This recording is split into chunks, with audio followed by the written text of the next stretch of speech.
ఇందిరాగాంధీ కాలంలో చాలా మంది యువతకు తెలియపోవచ్చు. 1973-74 కాలంలో ఆదాయ పన్ను అంతా తెలుసా భరత్?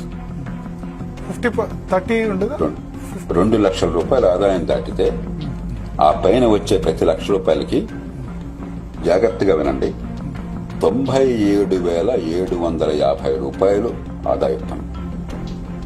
అంటే దాదాపు 85% ఆదాయ పన్ను, ఆ పైన 15% సర్చార్జ్ 85 మీద. 85 మీద 15 అంటే ₹12.75.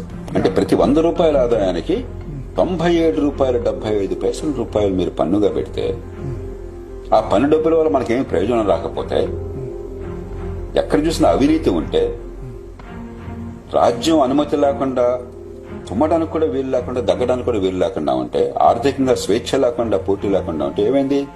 దేశం సర్వనాశనం అయింది. అడుగడుగున లంచాలు, ఏ ఉత్పత్తి లేదు, కరెంటు లేదు, ఫోన్ లేదు, మంచి విద్య లేదు, ఆరోగ్యం లేదు, లంచం లేనిదే చిన్న పని లేదు, మంచినీళ్ళు లేవు, ప్రతిదానికి ఒక లైసెన్స్ కావాలి, ఓ పర్మిట్ కావాలి, ఓ కోటా కావాలి.